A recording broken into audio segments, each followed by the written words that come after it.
on here. I don't know if we're allowed to do the bloom cam. Isn't that like an Ice Poseidon type meme? We can't really do that. A bloom cam? I don't think we can do the bloom cam. I don't know. Oh, nice. We got Veras repping in chat. Excellent. Hell yeah. I don't have a face cam anyways, rip. Rip. Alright, so if you're watching from the future, I don't know what I'm going to do with this VOD, but we're going to talk about the patch. I don't know how kind we're going to be. I have a lot of coffee in my bloodstream right now, so I'm hype as fuck. The patch itself is kind of interesting. I'm planning on doing this maybe every time a patch comes out in the future. We'll see what happens. Might get some other guests on. I think it's a good meme, though. We might get some guest callers later on. I tried to line some people up, but nobody was convinced that they wanted to do it yet, so we'll see if we can wrestle anybody by the time this is over. But until then, you got the patch notes up, Bloom? Sure as hell do. Alright, so I figure what we'll do is I'll just read through it, probably, and you can chime in whenever you feel like it. And then I know there's going to be certain things that are going to be more controversial than others that we can have as much of a chat about as we feel like. That's not the screen I wanted. I'll let you do you know, the analytical stuff. That's what you do. Okay. And I'll just chime in whenever is necessary, you know. All right. So I'm pretty sure your sound is all good. Anybody in chat, if Bloom's too quiet, let me know. If I'm too loud, let me know. Actually, you're all just going to tell me that I suck, so whatever. We're just going to roll with it. All right, let's start. Season 1, the arena awaits. Wow. Yo, who came up with that tagline? I fucking love it. It's awesome. Patch 1.4. All right.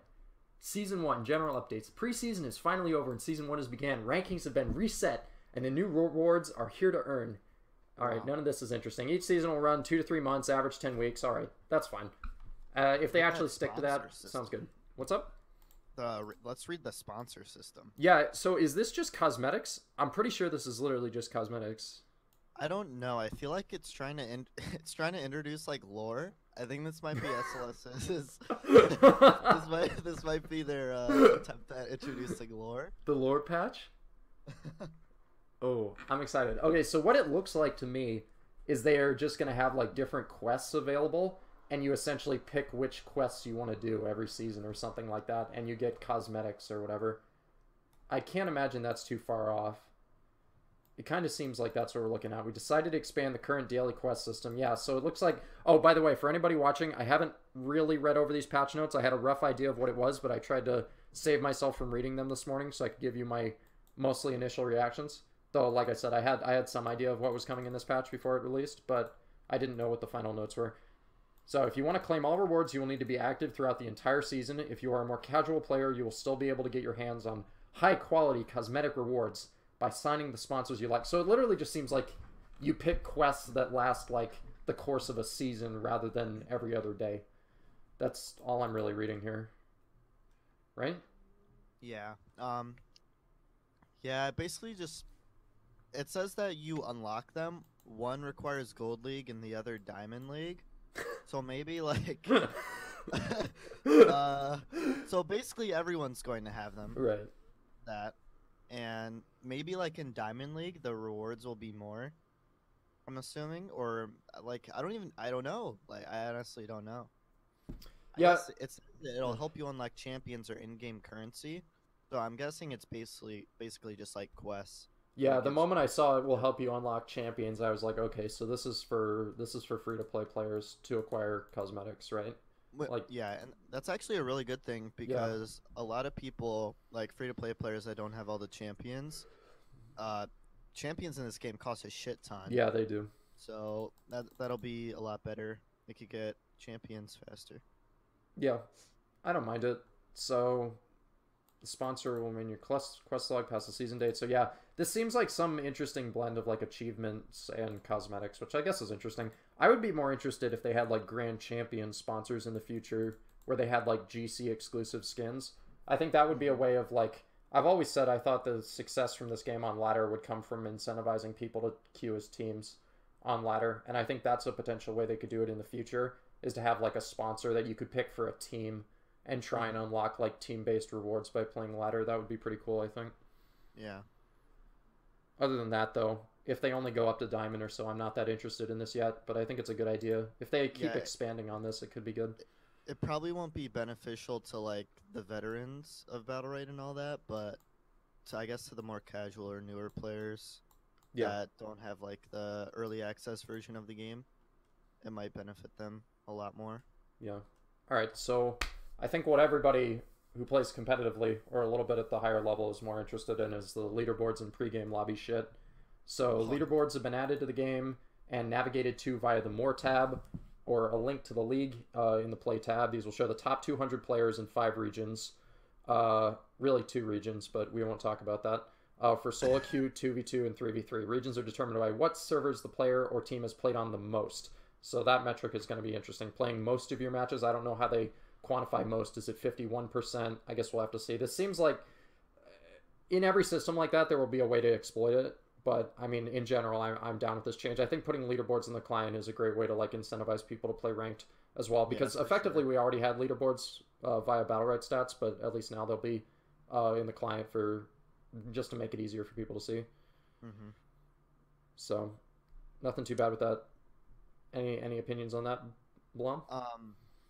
I I guess there isn't really much to say. Yeah, like South America, Asia, and Oceania all fucking blow. So North America and Europe, basically the only leaderboards you're gonna be looking at.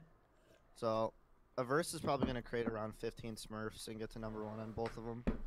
So that's pretty cool. As it should be. You're telling me Tex isn't going to be top 5? Or top on all 5? I might come from South America and get number 1 on all the leaderboards, actually. Yeah. Yeah. It seems promising. Yeah. I guess the leaderboards are cool, you know. It's Battlerite stats was getting a bit unreliable also because it kept crashing and shit. So not that SLS is reliable either, just in-game leaderboards, cool thing. All right, pre-game lobby. Designed to improve the ability to strategically create team compositions and counterpick enemies in the league game mode. You can find more information, blah, blah, blah. Pre-select your champions before matchmaking in league. You'll then have the option to change your pick according to the team and the enemy picks in a simultaneous style draft system. Players can now choose to downvote up to 3 maps in the lobby settings in both casual league and versus AI. For 2v2 and 3v3, maps downvoted are less likely to be selected in matchmaking. So there's a lot to talk about here. So first of all, I've seen a lot of discussion in the community. I try to cut down the amount of time I spend on the Battlerite subreddit because it's kind of like when they look into the fucking sarcophagus during Raiders of the Lost Ark and all their faces melt. You know, that's kind of the reaction I have to reading the posts on Reddit. First of all, I'd like to establish anybody who thinks this is a bad change has like a soft spot in their skull. Okay, I warned you this was going to be a toxic stream. Anybody who thinks this is bad is really, really dumb because the worst case scenario for a pregame lobby is that you get a game that is exactly the same structure as solo queue is right now, right? Where you go into it with an unideal team comp and you still have just as good of a chance to win because it's uncoordinated, it's solo queue. Literally anything can happen. And in the best case scenario, this can improve your experience by like 20-fold, right? Mm-hmm. There's no possible way that a pregame lobby can be a bad thing for the game. Yeah. I feel like what interests me more is how it's going to affect tournament play. If like tournaments like Rival, if they're going to start using the pregame lobby or they're just going to stick to like the normal rules with like the whole downvoting maps type thing. Yeah. That's going to be pretty interesting. I think it'll improve solo queue a lot more, hopefully. Yeah. I would like to see it not used in tournaments. I think it's fine to have a different format for picking that's kind of designated for competitive play and like tournaments and stuff specifically, and then have a different mode for, you know, online play, just generic lobby online play. I think that's totally fine personally. I'm also very interested in this veto system for maps because it's not really a hard veto. It's just like a downvote that says it's less likely to be selected, and we don't have any numbers on that. Like, how exactly does that work? If you downvote a map, but your teammate doesn't have it downvoted, does it come down to like a 50-50 dice roll in the algorithm or something? How does it work, you know? Yeah, that would be weird. I feel like if like all 4, like for example, if you're doing 2v2 and all 4 people downvote Ormond Day, I feel like then Ormond Day probably won't get picked, but it doesn't say anything about numbers like you said, so it could have like a 1% chance or some shit. Yeah. Overall, I like this, though, too. There are definitely maps in the game right now that most people come to a consensus shouldn't even be in the game. So being able to downvote those is nice. I would much prefer to see some map changes or a new map, but I don't think we got either of those in this patch. Or I know we didn't get either of those in this patch. So in the future, that would be something I would like to be addressed, too. Because ideally, you would want every map to be playable and just have people with their preferences. I think that's fine. But right now, there's stuff you just want to hard down vote in solo queue, like both of the Ormans and Skyrim Day probably are going to be most people's 3 downvotes, I think, at least at the higher levels of play. Mm-hmm. So that's fine. Reward changes. These are. Oh, this part pissed me off. Oh. I'll let you go ham for a second, but I'll read over it. So Growl in the Champion's Warline, now a permanent unlock and achievement instead of a temporary reward. That's fine, I guess. I don't really care. Top 5 players on the leaderboard at the start of every season will receive a unique title, so that's no different. That's exactly the same. It implies to each person in the leaderboard region, which of course makes sense. Added league avatar frames. Avatar frames will represent your current league and division so that players can feel a better sense of progression. But you can turn it off if you're uncomfortable with your standing. So Bloom, get him. Okay. Get him. So he's off the leash. He's out. I'll start he's with released. Growlin the Champion's Warline is now a permanent unlock. So not only do you don't get shit for getting GC pretty much, but now they're making all of the retards that got GC in this preseason able to get the Champion Warlion, so that's cool. I guess people are just going to continue not using the mount since it's been the same ever since the game was fucking created. So the top 5 players on the leaderboard at the end of the season will receive a unique title, highlight their achievement. Inside sources told me that it's not going to be the same basic shit you see now, like the whole Season 1 number 1 solo queue ladder. They're trying to, like, they're apparently going to make it more unique. No information has been said on, like, what they're going to make it, but apparently it's not supposed to be the same shit. It's supposed to be something unique. But the one that really got me was, like, I didn't really care much about shit in this patch. I was excited for the avatar frames, just so I could look cool while I'm climbing the ladder. But then I looked at the pictures of all of these avatar frames, and the Grand Champion one actually looks like it was drawn by a fucking 5-year-old. It looks so fucking bad. I'm shocked. It looks terrible. Crooks, you being an artist, how do you think that Grand Champion avatar frame looks? I mean, I think it's functional. I feel like they could have done a better job with these, and hopefully they would think about updating them in the future. I think we're also not sure, like, in what capacity they're going to show up. Like, if this is all you get in kind of the neutral sort of page of your profile, it's pretty underwhelming. I think it would be cool if maybe the Grand Champion one was, like, animated or something like that. It had, like, a glow to it. Something like that would be cool. And also, we don't know if these are going to, like, show up in game at all either. They won't. They won't? That sucks. I think that would be cool if they show up in game. I don't think they will, because if I read it correctly when I read the patch notes last night or some shit, was it was something like that when you get into a solo queue game now, like, people can't see your rank. Yeah, and we'll get to that. I think we'll both have some thoughts on that part of the patch. That's we'll get to really that. fucking weird. So if you can't see people's rank, then you won't see their avatar banner, because their avatar banner is going to reveal their rank. So having it like implementing an avatar banner is essentially pointless if no one's going to be able to fucking see it. I think they could put it in a lot more places too. I don't know if this is just an example, but, like, I have Battlerite open here. Like, there's all these weird crenellations and stuff all over it where it has your profile. Like, I think they could integrate the idea of having a banner a lot more into the whole thing. This isn't something I really care about. I think this is something a lot of people care about. But aesthetically, it's something where I consider it not a big potential time investment. And it's something that they could just make it look a lot cooler if your profile would kind of become grander over time. But again, this is all aesthetic stuff. I know most competitive players don't really give a shit. SLS could, like, mail you a pebble or something for the shipping fee if you got GC, and most people wouldn't.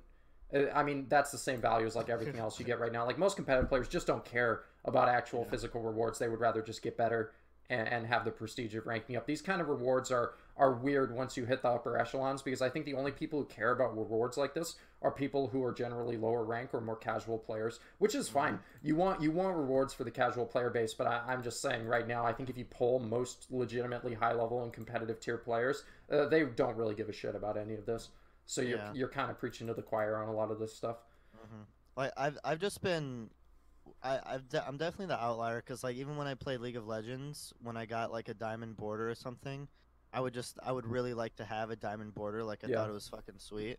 So when I heard that, when the devs told me that they were going to come out with a system similar to that, I got pretty excited. But I guess this is their, like, first rendition of it.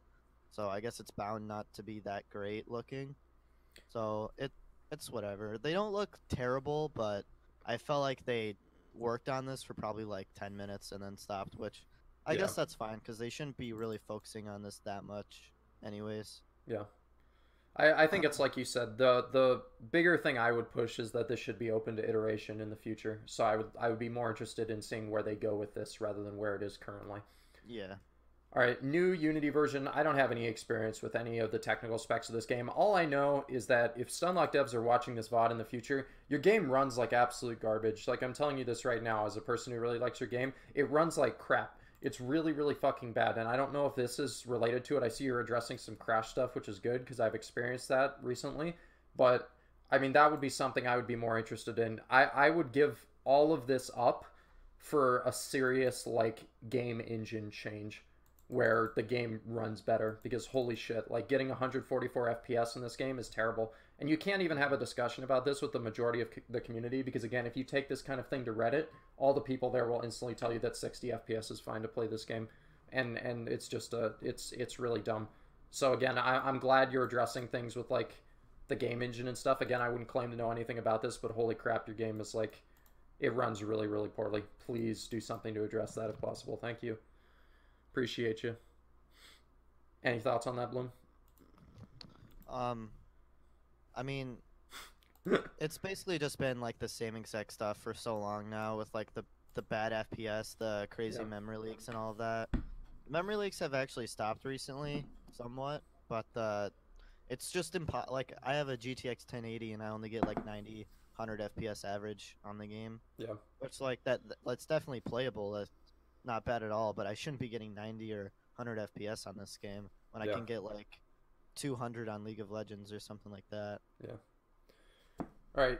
It's a really important component to build a casual player base too, because if casual players can't even run your game on like a shitty system, then nobody's going to want to play it. That's one of the reasons that League of Legends has been so successful, because you can run that game on a fucking TI-84 calculator. Like, the game is so low spec that literally anybody can play it, and Battlerite's not in a place like that right now. All right. UI and game chat, I mean, this looks fine. This just seems like normal infrastructure changes. Seems okay with me. Matchmaking and rank system changes. Again, I'll just read through it and then I'll get your thoughts on it, Bloom. We are making improvements to the placement algorithm to result in more accurate placement positions. New players or players with insufficient previous ranking data will be required to play 10 matches. Players with previous ranking experience will play 5 matches. This is fine, I guess. It's not so much about the placement matches. It's more about where they place you. So, like, when free-to-play came out, we saw a lot of free-to-play players with under, like, 100 games placing into high plat and diamond when they were GC players or GC caliber players in that same range who could then get placed with diamonds even if they weren't at that level. And that's pretty troubling, I think.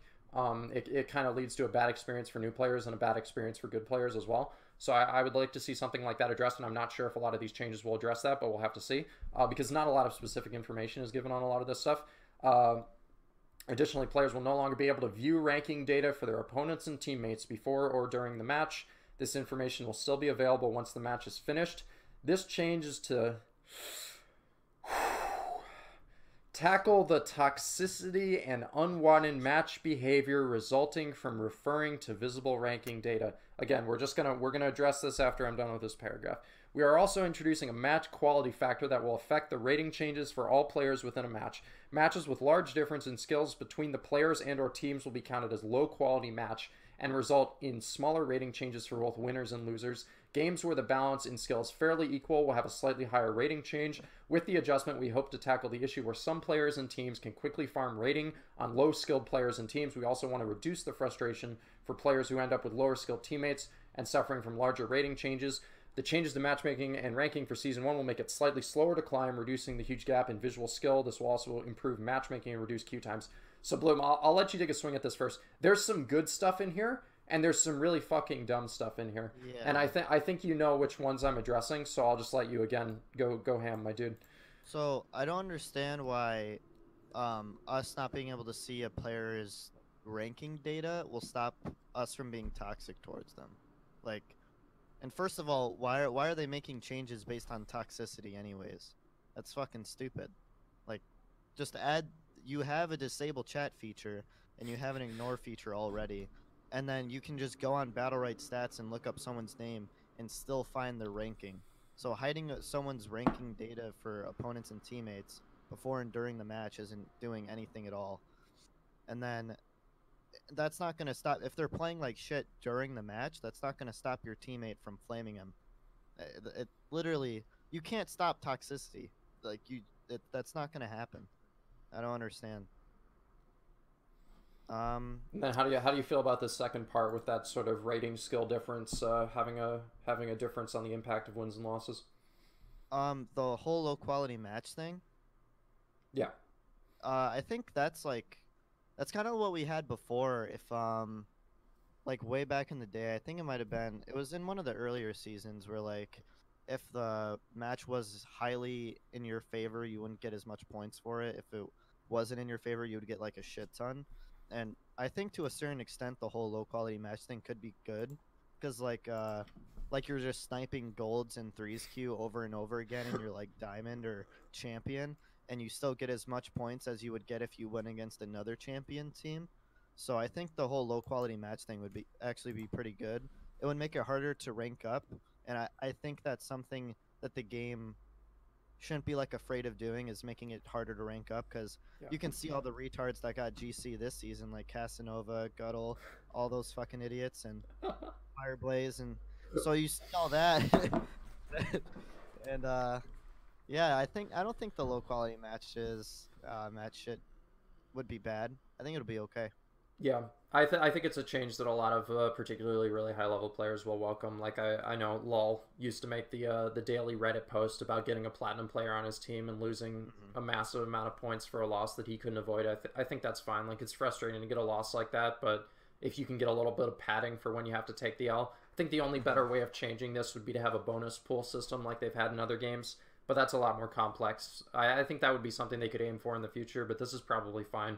Again, as somebody who spent lots of times in Team Q, getting some really unrewarding games against people below my skill level, I think this change is fine too. I don't mind it being harder to rank up, because in the end, that really only benefits the sense of accomplishment that good enough players get, and I'm always down for something like that. And then as far as the first part goes, yeah, I absolutely agree with you. I think worrying yourself about changes like these as a developer, I think, is absolutely pointless. It's something people seem to be eternally fascinated with right now, is stopping this toxicity in online games. But the reality is that for any of my NA bros in chat, if Bombstrap wants to run it down mid after you go down 0-2, Bombstrap's going to run it down mid. Whether or not he sees your rank in the top left corner, he's going to in. Like, that. This doesn't change anything meaningful, if you right? play like shit, you will get flamed no matter what. It doesn't matter your ranking. Yeah. Anyways. If you play like shit, you're going to get flamed. Especially by someone like Bombstrap. If you do one wrong thing, he's running it down mid. Then it's over. Bombstrap is literally, or Aliveness is literally the ideal example for a situation like this. Like, he doesn't need to see your rank to throw the game. Nobody does. Like, nobody needs to see your rank to be toxic. Yeah. It's really dumb. This doesn't actually prevent anything. It's just... It takes away information that is nice to just have, and it takes it away for a reason that's not even meaningful. It's not impactful. Yeah, it's like when like I played a lot of solo queue, and not particularly like this season, but in the past, for example, like when someone's flaming the shit out of you, they're not saying like oh, you're only champion, you're not grand champion, you fucking suck. They just say, "Oh, you fucking suck." Yeah, like they're not gonna flame you about your rank. That doesn't. It's so irrelevant to like the whole situation of toxicity. So removing ranks or not removing ranks, but making ranks invisible to, and during and before the game, it just doesn't make any sense. What would make more sense is a couple of things, right? And again, I'm not big on the idea of removing people from the game for anything other than things like intentionally feeding or not trying and shit like that in ranked. I think I'm fine with that, but for toxicity in chat, I mean, for fuck's sake, you mentioned it. Like, you have an ignore button. The ignore button stops all of this. The mute button stops all of this. So in favor of work like this, I would really prefer that Stonlock had, like, a more robust report system, which they clearly don't have right now, that would stop people who do things like intentionally feed. I mean, I'm pretty sure most of Aliveness's accounts, for instance, are still running around. He's like the ideal example of somebody you don't want on ladder. So I would much rather have something like a robust report system that actually works to stop people from intentionally feeding and shit like that. I just don't think this is the answer to the ranked experience having some unfortunate twists and turns. It just doesn't doesn't fix anything. And I'm worried about where it goes from here because I've seen other games take ridiculous routes, everything from like Overwatch not having a stat board to make sure that nobody gets flamed for not having a high enough score, like shit like that. Like I swear to God, if we reach a world where you can't see your teammates score in solo queue and shit like that, I mean that's like, yeah. I'm not saying we'll get there, but I just think changes like these are not productive whatsoever. Yeah, that's rough. I don't know. Cool. I don't know what Celeste is thinking. Hopefully they'll revert that whole thing because it is nice to like once you get Grand Champion and you press tab, you just see that you're Grand Champion. But now that'll just be taken away. I think also for the highest levels of play too, this isn't even meaningful because you pretty much recognize everybody you're in game with at higher levels of play. I know the ranks of everybody I'm in games with. This is really only relevant for, I guess, the lower level player base where there's lots and lots of people queuing at all times. Like it just. It's not even information that you're not aware of at higher ranks, right? Yeah, for sure. All right, team name changes. Due to the fucking weird. Due to the inclusion of the new leaderboards, team names are more public than ever before. Oh, sorry. The team leaderboard is treated very much the same as the solo leaderboard, and therefore team names will now be treated similar to account names. Being able to change a team name whenever a player wanted was fun, but could create fusion and toxicity. With the addition of leaderboards, for this reason, we have changed team names so they work similar to account names. Team names can be changed or can be found by clicking on the team name in the lobby, blah, blah, blah. Each team gets one free team name. Team names cost money now. To change, any team member can change the team name, blah, blah, blah. Okay, so, I mean, this is kind of cool. It gives the feeling that you're on a team with somebody, like, a bit more concrete meaning, which I like. I assume the fact that it's going to be treated like account names means they're going to run a heavier sensor on them now, which is probably a good thing. So you don't have like Turbo N-word 69 at the top of the ranked leaderboard in the in-game client, you know? Like this is probably a fine change. And again, I've said a lot of the time, I think the way to make casual players and high-ranked players interested in the game is to incentivize like playing team queue on ladder to get a lot of people playing team queue, because I think you'll get a higher quality of game than you will in solo queue. And people always get that sense of achievement, like playing with their friends and improving with their friends.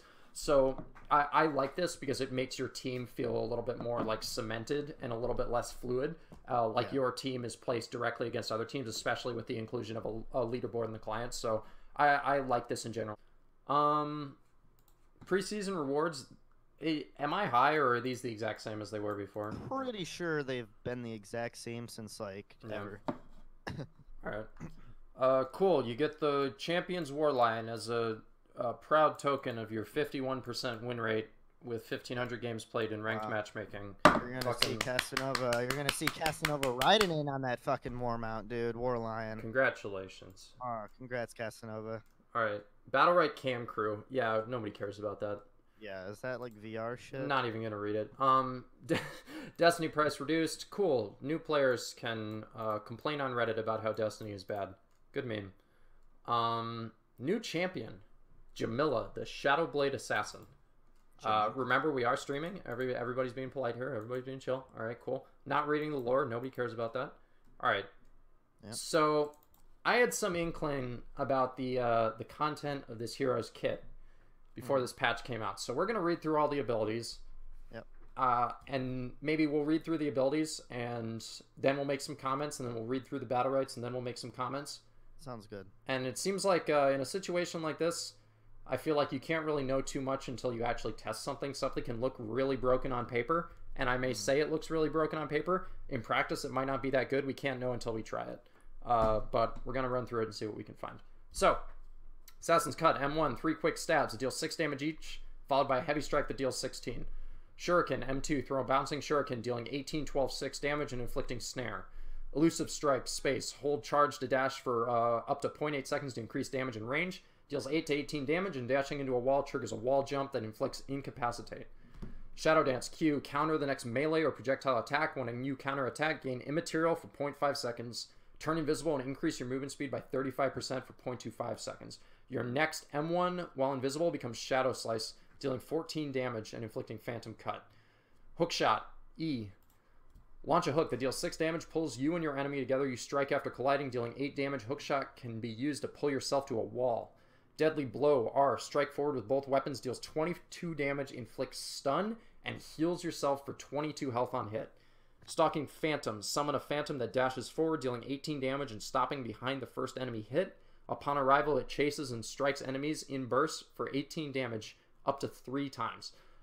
Blood Kunai, EX M2. Throw a small knife that deals 8 damage and inflicts weaken. Hitting an enemy causes the knife to bounce to a nearby ally, healing them for 16 health. If there are no nearby allies, it returns to you. Phantom Strike, EX space, dash forward, and then back to your original position. Deal 12 damage and inflict Fading Snare on the way out, and inflict Incapacitate on the way back. Thank you, phone. Hitting a wall triggers a wall jump that inflicts Incapacitate. And then Phantom Cut, the debuff, deals 22 damage after a 2-second delay. So I'll just say some initial impressions about this. One of my initial observations about her, I think a lot of her damage numbers are insanely fucking high. A couple of things that spring out to me. I do not like these 3-hit kind of M1 structures that they've been giving heroes lately. I hate it on things like Freya. I think heroes like Thorn, it's a little bit better because his attack speed is so slow. But I don't necessarily like it here, just as a design mechanic. That being said, I don't know if it'll be that good, because depending on how fast the attack speed is here, I have no idea how fast these 3 strikes come out. It might be a little bit easier to mitigate some of the damage she can do, which could be a weak point in her kit that you could play around, which I think is interesting. The M2, 18 damage on an M2 with a melee hero like this that also inflicts a snare. Holy shit, dude. Like, just fuck my wife while you're at it. Oh my god. What else? The Q stealth is interesting. This definitely seems like a pub stomp hero, if nothing else. Definitely like a noob bashing kind of character. It's going to be very difficult for people at low levels to deal with a hero like this, I think. I like the hookshot kind of mechanics. We already have something similar like that that we have with Shifu with those javelin Battlerites. And this is kind of built into her kit, so that'll be interesting to mess around with. The R seems by far her best ability to me. It screams overtuned in every capacity. 22 damage, stun, and heal for yourself for 1 bar of energy, I'm assuming, right? It doesn't say, but I'm assuming this is a 1 bar of energy R. Yeah. And I think every R in the game has been 1 bar. Are they? I think so. I could be wrong, but I'm pretty sure every R in the game is 1 bar of energy. Yeah, you're probably right. Then some EXs are 2. I think you're right about every R, though. So for 1 bar of energy, 22 damage, stun, and 22 health. That's one of the highest value abilities I've probably seen for a hero like this. That's insane, I think. That's something that strikes me as, on paper, being totally busted. Her ulti seems kind of decent. Doesn't really strike me as special with the rest of her kit. It doesn't really do anything other than contribute damage. And ults that just do damage aren't usually super good. Usually you want an ult that does like damage and crowd control, or damage in some kind of disruption. But this is just pure instances of damage. I'm not sure. We'll have to see. Her EX M2 seems really good if you're fighting alone. She'll probably be very strong in kind of the 1v1 or the clutch situation, because if you get that self-healing on top of your R self-healing, I mean, how do you even die?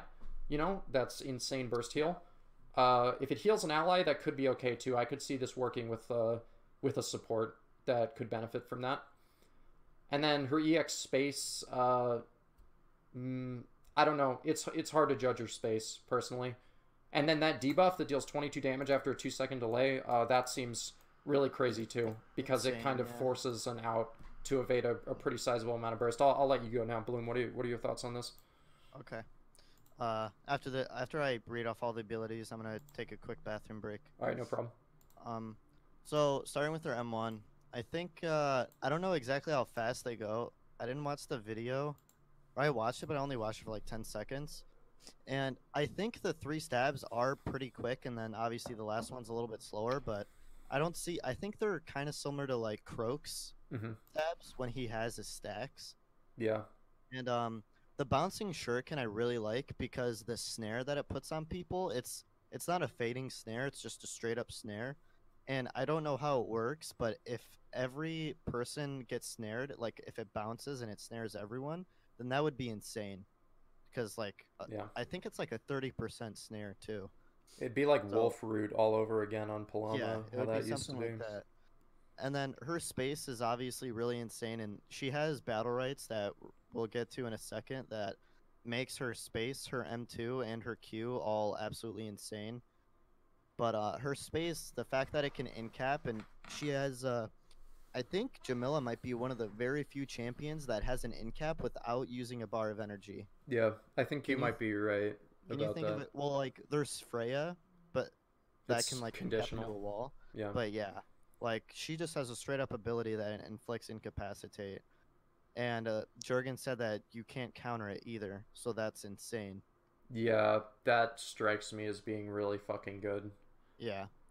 And then her counter gives, I don't know if it, I'm guessing like right when you counter, it just puts you invisible and immaterial because it doesn't like teleport you anywhere, it says. So it gives you immaterial, 35% movement speed, stealth, and then your next assassin's cut while invisible becomes shadow slice, which is a 14 damage hit and inflicting phantom cut, which is like phantom cut is basically like venom strike on Croak, but it does 22 instead of 10. I think venom strike does, and there's a Battlerite that makes it do 10 more damage. So if you don't iframe that, you're gonna take a jade snipe right to the face, basically. Yeah. So that's insane. And then I feel like oh, it only incaps when it's relaunched from a wall. But yeah, like it's still, that's still crazy how it's just like a built-in incap. And then her E, I feel like a lot of people, they haven't been talking about her E a lot, but I think that could be really good. It's going to be really hard to get away from her. Kind of similar to like, if you ever played League, kind of like Kled's thing, you know? Have you ever played that character, Crooks? No, that was way after my time. I stopped in season 3. Yeah, well, Kled has like this ability where he like throws like this hook at someone and it stays on them, and then it just like brings the person right to him, and it basically will just bring them both together. It sounds crazy good, and you can use it for mobility. Yeah. But you pretty much, yeah, you pretty much said everything about her R.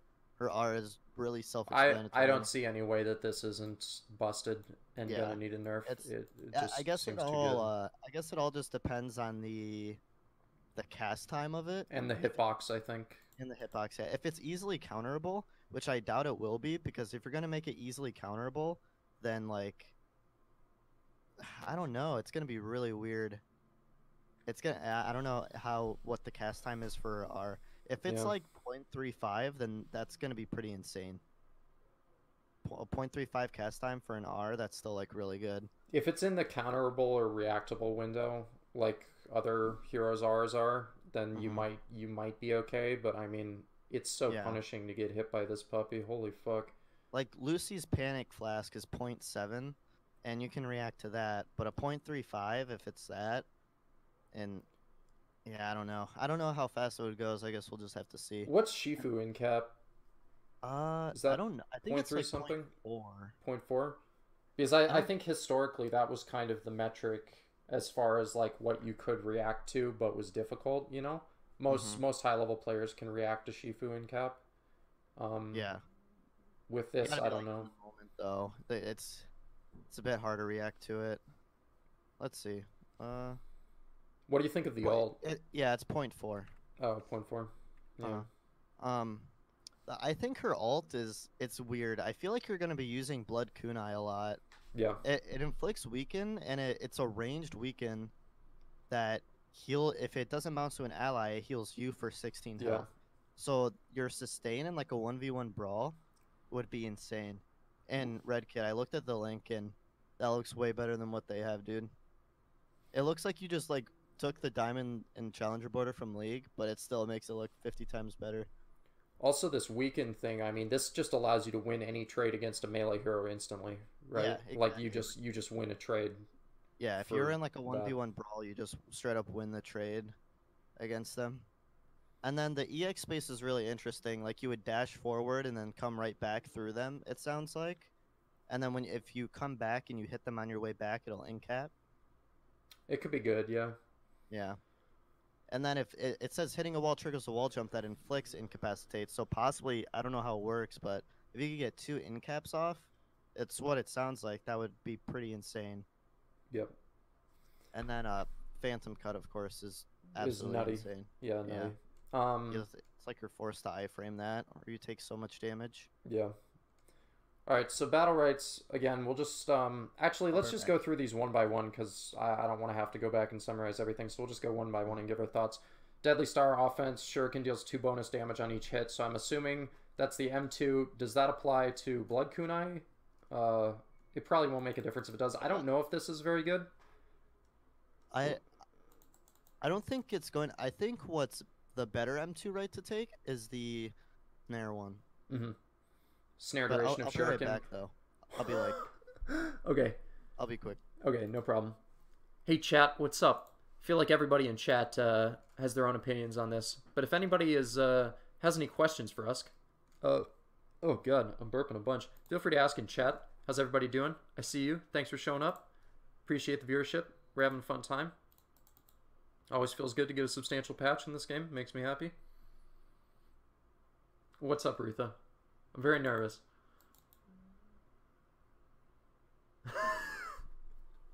Alright, I ain't touching this one. Is Esmo shit now? We'll get to that. Do you think free-to-play will save Battlerite? I don't know, dude. Hopefully. How often do you degrade yourself and use online dating? Well, I told everybody, Fireblaze, the only match I've ever gotten on Tinder was with a Dunkin' Donuts ad. So not very often. I don't really do that anymore. Do you think she will be OP? Yes. 100%. I think she's going to be an absolute pub stomper the first week she comes out. I think she's going to need immediate nerfs. But again, we can't know for sure until we're actually in-game trying her. But this strikes me as a hero that is going to be really busted when good players use her. And she's going to have some abilities that are going to be very difficult for low-level players to deal with as well. And if that's the case, that sounds like the exact sort of cocktail for a hero that's going to get nerfed really quickly. You don't think she seems too good, Jurgen? You must be trolling. These numbers are just too high. I don't know if her kit itself is that sick, right? But her numbers are what scare me. Like, the number values assigned to all of these abilities seem way too high. She has some tricky mechanics, though. I like how her design looks. She seems really cool. The problem is that I think she's just probably overtuned. But I don't know. Again, we're going to have to see. You can never really tell until you get in game.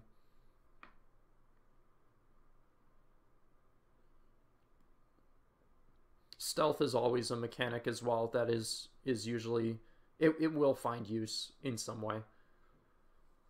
I think you could run some cool comps with her, though. She seems pretty bursty, pretty self-sufficient. I think if you paired her with a ranged hero that benefits really well from, like, outs being forced, like Bloom and I were talking about, one of the most insane things about her is this Phantom Cut debuff.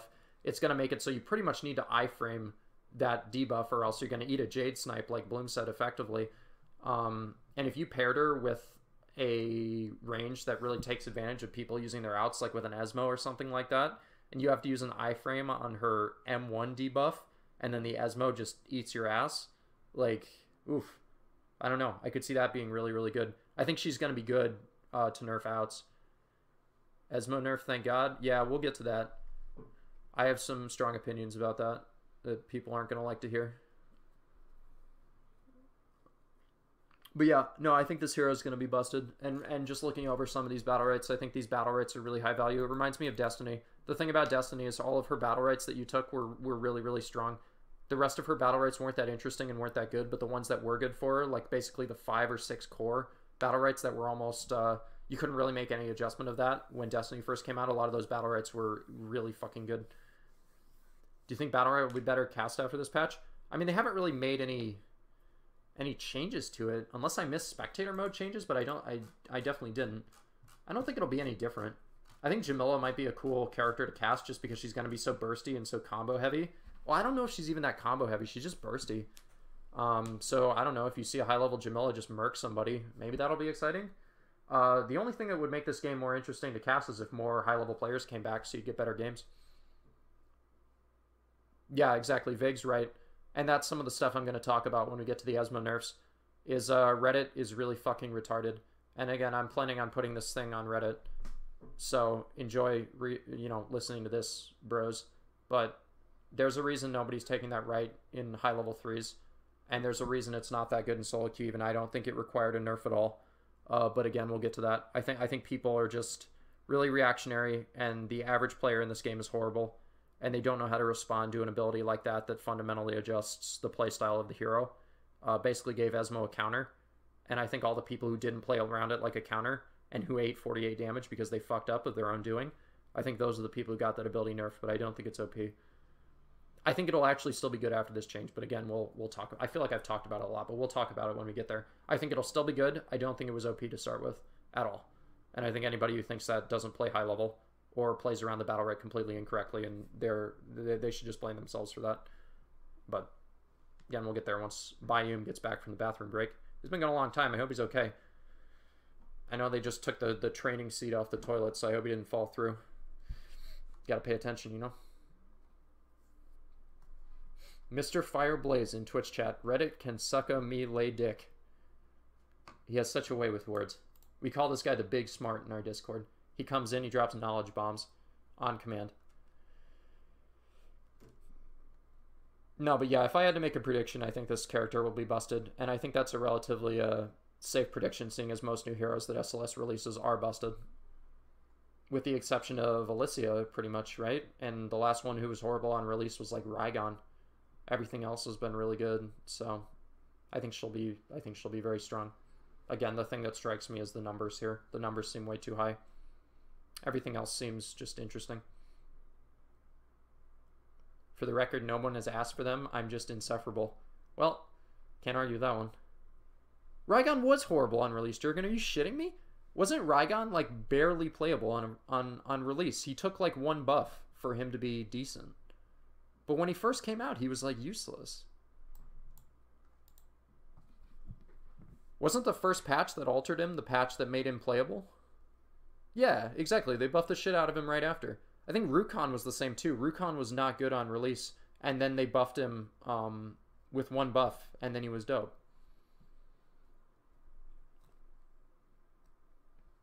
People still thinking Rygon is bad? I know, right, Rutha? That's a follow-up on the Reddit meme. Again, everyone on Reddit will tell you Rygon's fucking unplayable, but Rutha's out here fucking balling out of control, putting his ball sack on kids' faces in tournament. Nobody can stop his Rygon from just running circles around the map.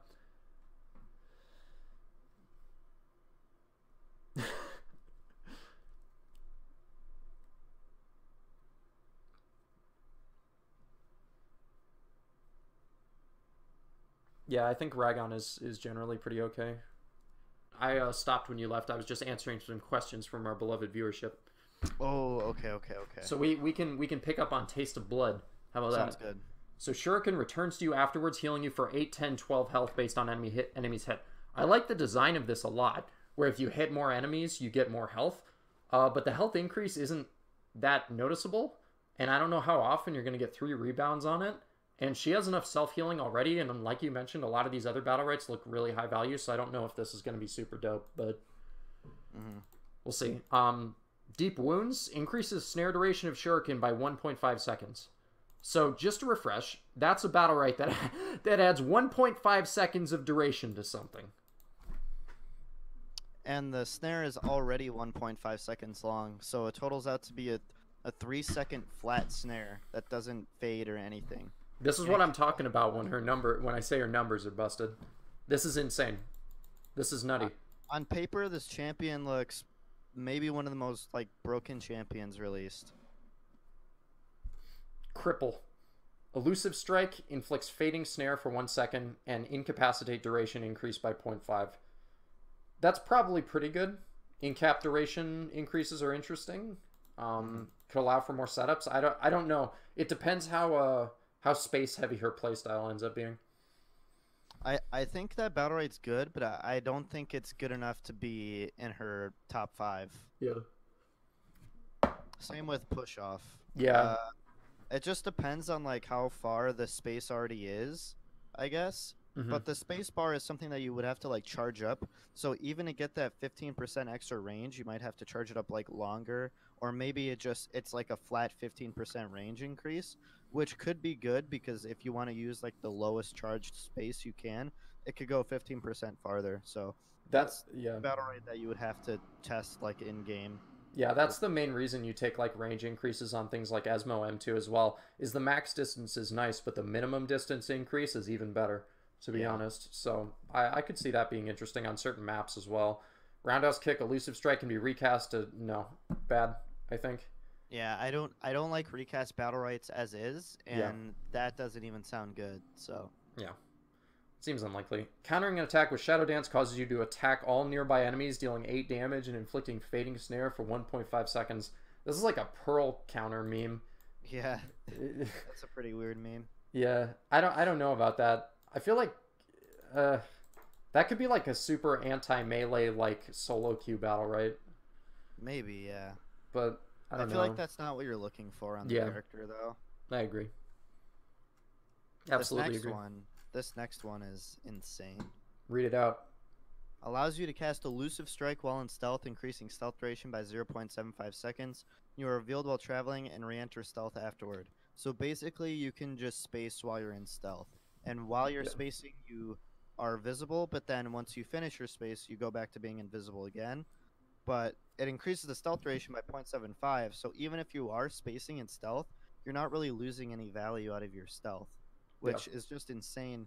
Also because your space can end cap, so you can stealth and then set up like an end cap with your space while you're in stealth. And that's just crazy. I think this is going to enable a lot of her tricky, weird shit and her cool combos and stuff like that. So I think this will be like a must-take, if I had to guess. Yeah, Seems I think good. that Battlerite's going to be taken a lot.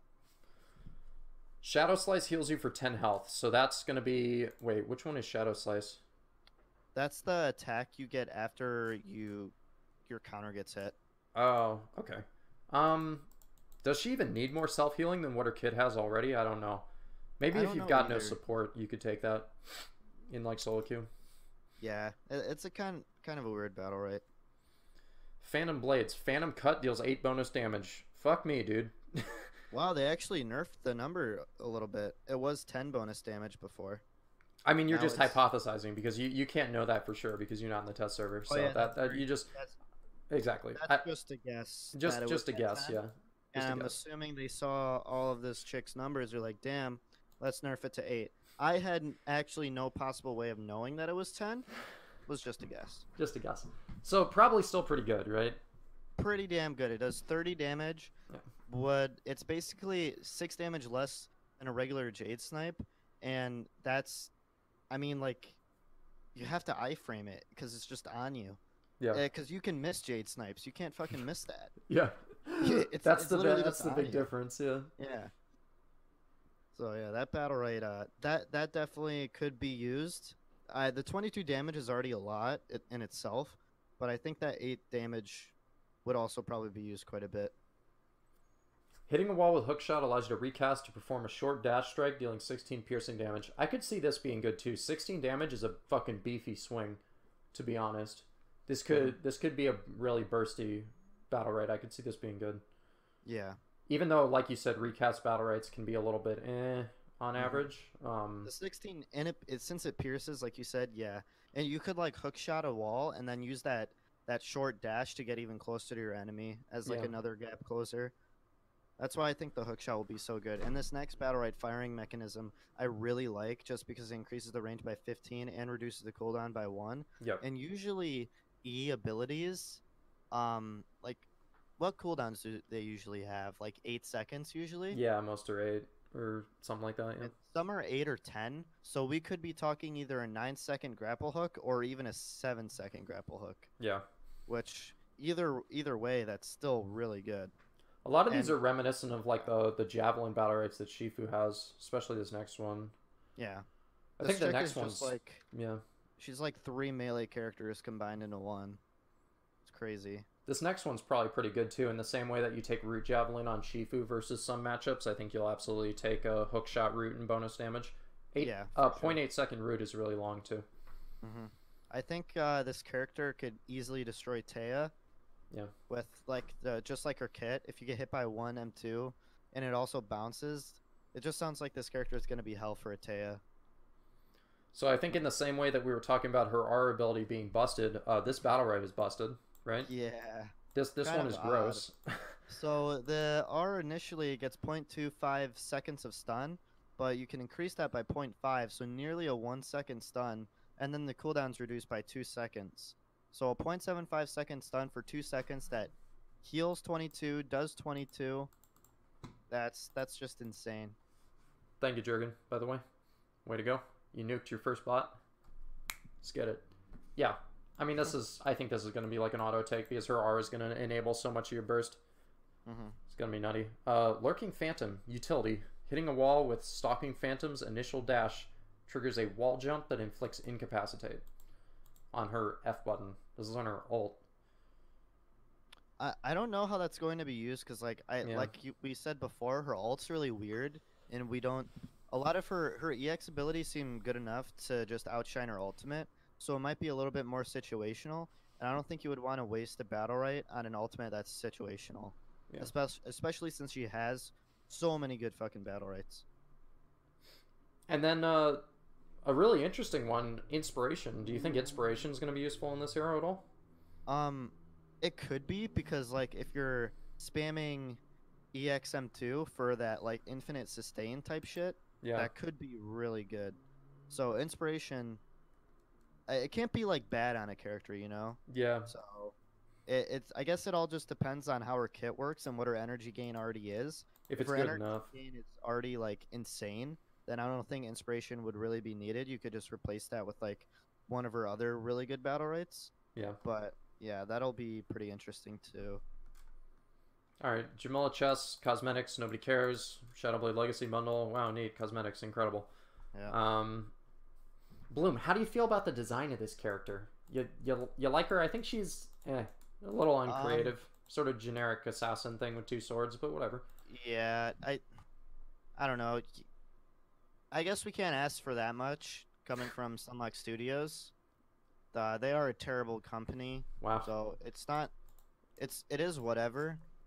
But views expressed by my co-host aren't necessarily the views of mine. Please hire me for the first Battlerite land. Thank you. I'm an excellent caster. Yeah, I just play the game. I don't cast it. So. All right. I think she's fine though. Like she is like really generic, like you said, just like assassin chick with two swords. But I think like the way like if I know correctly, if I even know what the fuck she looks like the way that they're on her forearms, I guess are pretty cool. Yeah. I don't know. I guess she's basically just like your typical assassin and all that. So yeah, she is a bit generic. In general, yeah. But yeah, we've touched on it a couple times, but if I had to bet that she's going to be busted, I would bet on that. I think her numbers seem really strong in general, and a lot of her Battlerites seem to just make her stuff that's already really strong that much stronger, which are kind of the recipes of things that you see in good heroes. So, champion updates. So, changes to current heroes. Now, we've got the Hot Biscuit nerf first. Firestorm M2 energy gain nerfed from 7% to 6%. Wildfire cooldown penalty reduced from 1 second to 5 seconds. So which one is Wildfire again? I'm looking right now. That's a Battlerite, right? Yeah. Wildfire is the Firestorm launches one additional projectile but increases its cooldown by 1 second. Okay. So they're trying to make 4M2 a little bit more useful. I think 4M2 is already good in certain matchups. So the cooldown penalty reduced to 0.5 seconds. That's not even that meaningful of a change. They increased it by 1.5 a couple patches ago, right? 1.5 or 1? I think so. Yeah. So they're just recanting on that nerf a little bit, which I think is okay. I think it's still really good in matchups against like Taya, or if you're in a comp where the Ashka can just siege the entire time. I think it's fine, but it doesn't see a whole lot of use right now. The big nerf is to Magma, I think. Damage reduced from 3 to 2. So Magma's effectively had its damage halved from what it used to be for the initial Ignite proc. The movement speed reduction hasn't been nerfed at all. But this cuts into Ashka's burst a little bit at this point, but at the same time, a 1 damage nerf in the grand scheme of things isn't that much. So I think this isn't too big of an Ashka nerf. Yeah, I agree. I think probably his biggest nerf. I mean, none of the nerfs are really that big, actually. So yeah. I don't think it's that big of a deal. All right, the Croak one, I'm not exactly sure what the Croak Battlerite change means. Not even Battlerite, that's just... Actually, yeah, it is a Battlerite. It is a Battlerite. So I think the range bonus on E, if you were taking that, the speed at which he moves, he'll now move faster to cover more terrain more quickly.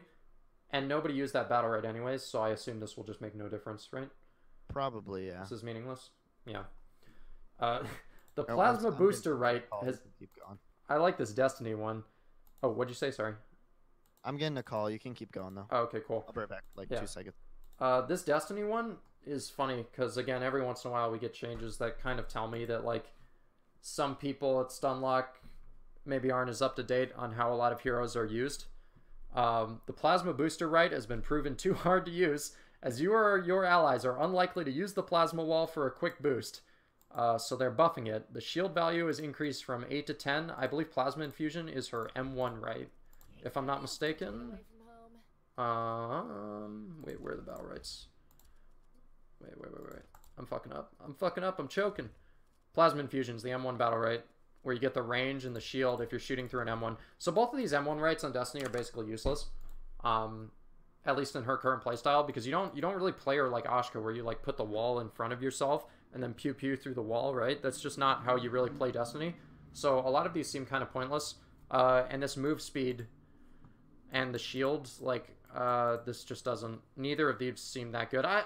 Maybe Plasma Booster could be good, because your allies get a shield now, as well as a haste when they run through your E, which could be kind of interesting, but they just don't seem to fundamentally work that well with the way Destiny is operated in both high level 2s and 3s. So maybe this one's good for a meme, but I don't know. And then this one is it should be irrelevant. Though 10's a fairly large shield, but I just think the design of that Battlerite is pretty crappy. So I don't see this making a big change. The interesting one is the Esmo Battlerite. Before I say that, what do you think about the pregame lobby change? It's good. It's a net positive. Everything's good about it. Thank you for joining. No problem that you're late. This Esmo change is interesting. Vague was in chat. Vague, a fucking multi-tournament EU player who plays with a very good Esmo and is a very good Esmo himself. Said it himself, but like that feedback Esmo Battlerite is not that good. Like people were freaking out about it on Reddit and whatnot. I think new players, they fuck up, they shoot the shield, they don't treat it like a counter, and they enable their opponent to have a big ass fucking swing that deals a lot of damage, but it's not actually that good. It's very predictable. It leaves you open to a lot of counterplay with things like counter, with things like directional shields, right? It gives Esmo essentially a counter because you don't want to hit the shield and enable him to get that big swing, right? But the problem is that it fundamentally changes the way that you use Esmo's Q in the way that I see it, in the way that you want to be using it to block a projectile and then return the damage, which isn't always good. And indeed, we've seen a lot of high-level Esmos in competitive 3s play not take that battle rate because it's not that good. What you want is sort of that energy farming build with Esmo where you land the E's, you get the weaken or the damage in, you land a meaningful pull from across the fucking map to get the damage in. I know Jurgen's going to disagree a little bit about this battle rate, but you mainly want to be farming energy with Esmo, drop the ulti on things like the orb or for a big punish, for a big swing of 65 damage. You know, Esmo's all about that punish and kind of control along with the damage that he gives you with the book. Yeah, it just... It was definitely a good combination of solo queue battle rights with that the spell eater to give you some healing and allow you to get charges easier. But I don't think it was by any means overpowered. And I played against a lot of people who were very fucking good at playing around it. You know, baiting you to use that shield, getting no value out of it. Because if the Esmo doesn't get any stacks with the shield, all that recast does is 24 damage. That's the same as 3 Esmo M1s, right? It's not a big punish if you don't get any stacks. So if you play around it, if you treat it like a counter, it also fundamentally changed Esmo's playstyle. And like Vague said here, right in chat, we punished him a lot for overusing the shield to try and get that stack to get the damage. And you can absolutely punish Esmo players for doing that. So I don't think that right was a must-take on Esmo at all, and I don't think it was very good in 3s. There are people who disagree just with its fundamental design, and I think that's fine. Maybe you don't want a hero like Esmo to have what is effectively a counter. I can understand an argument like that, but saying that the damage was too high or that like the interaction was bad, I don't necessarily agree with. I was expecting it to get nerfed. I thought maybe reducing the projectile damage from 8 to 7 would be fine. This nerf is interesting though, and we're going to talk about it here. Damage per charge reduced from 8 to 4, so halved, but the recast no longer consumes your stacks. Now, this is something that I think even a lot of players who were frustrated playing against it don't actually know, is that when you use the recast, Esmo also had to pull more stacks out of his book, right? He had to reload. You couldn't just go cast the recast into M1s, right? You can't do that because the recast used your ammunition on your M1s. Now it doesn't. So this is actually potentially interesting. If you were to take this with Spell Eater... Oh, by the way, anybody who's watching who's not familiar with... I am an Esmo main. I guess I'm decent at the game. I don't know. But I play a lot of Esmo. I like the character. So if you were to get 6 stacks with this battle right, you obtain a 24 damage recast that does not cut into your ammunition. So not only do you have a 24 damage swing, but you also have 6 M1s afterwards, which can total to up to 48 damage, right? So this actually gives Esmo some interesting tools. You get a little bursty element, and then you get the rest of your M1s that you can do damage with. There's all these other mind games that are applicable here too. You could do like M1s and then shoot your stack and then do more M1s. So I think this Battlerite is actually kind of interesting. I don't think this is overpowered at all. I think this is probably a pretty fair Battlerite, and you'll want this in certain matchups. But I think like the other one, this is not a must-take. It's interesting, but it doesn't strike me as being super good. And I think Esmo is already good enough, and I think nerfs to that Battlerite were pretty silly. And yeah, the way this can combo with Book as well, where you get the recast and then you can drop Book and get 6 M1s, I think that could be good. But I think the old Esmo builds that people go in 3s will still be better. Focused on energy farming, building ulti, controlling the enemy team, and getting clutch pulls off and disrupting with silence, I think is still sort of the primary way that Esmo will be played. And again, I don't really understand the community reaction to that Battlerite personally. I think a lot of people would agree with me. I don't think it was in any way overpowered. I think it's a classic reaction of bad players playing around something incorrectly and proceeding to then also play around the punishing aspect of it incorrectly. So just people failing to recognize the way that Battlerite should be interacted with. Yeah, I agree, Jurgen. I think this Battlerite is more interesting and it fits more with Esmo's kit. So I don't mind the change. Do I think it needed a change? No. But I think this change is fine, and it does give you more potential damage as long as you're landing everything. So in short, I think the mix-up potential of this is good. But again, in future, if any Stunlock employees are watching this from the future, I would say consider more the situation of higher level players and players who are good at the game when you change these kinds of things, because crappy players will literally fuck anything up, right? Anything can be OP to a bad player, because all it takes is them playing around it incorrectly for it to seem absolutely busted. And I think that's kind of the situation we were in here. Any thoughts on the Q Battlerite change, Bloom? No, you definitely covered all of it. Yeah. It's funny because it's a hero I feel passionately about, but also I think it's another instance where the balance was a little bit questionable, because I don't think this thing actually needed a nerf. But there you go. Yeah, I agree. Yeah, I was really interested by the Destiny changes, kind of. Really? Those shields and all of that. I thought it was pretty cool. The Plasma Booster one that now also grants allies passing through it a shield that absorbs up to 16 damage. Mm-hmm. If you're just like rushing people down and you get that, everyone gets a 16 damage shield. That seems like an averse Battlerite for Destiny in 3s for sure. Yeah, it definitely could be pretty good. Yeah. So that's interesting. I could see it. Freya nerfs. Always happy about that. Freya's dumb fuck champion. Fuck I this. agree. Fuck this. It's Fuck fine. that Attack dumb speed character. reduced 30 to 20. That's good. Don't mind it. Yep, fuck you, Luke. Fuck that character. Vague over here winning tournaments. Upset boy. I've nerfs, looks like. Haste factor reduced from 50 to 40 on rocket boosters. Is that her space movement speed, right? Yeah, rocket boosters and blast shield. Rocket booster is space movement speed.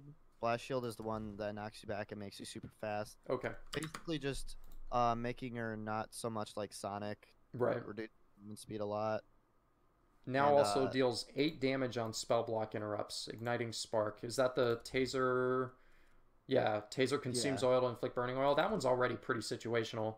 But they're basically just buffing her Taser a little bit, it seems. Yeah. Especially with the EMP dispel radius. Yeah, that radius increase is fairly substantial. I don't know if these mean too much, though. Maybe they do, Yeah. maybe they don't. I think they're definitely more nerfs than buffs. Oh, yeah.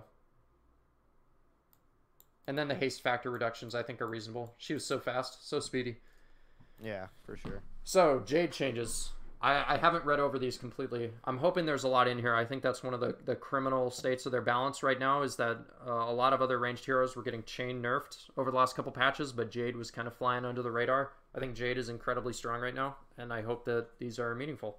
So let's get into them. Gunslinger, cooldown reduction, reduced from 0.35 to 0.3. So for anybody who's unfamiliar, this is the Battlerite that's pretty much a perma-take if you want to be good at Jade or are good at Jade, and it reduces the cooldown of your stealth when you're hitting M1s.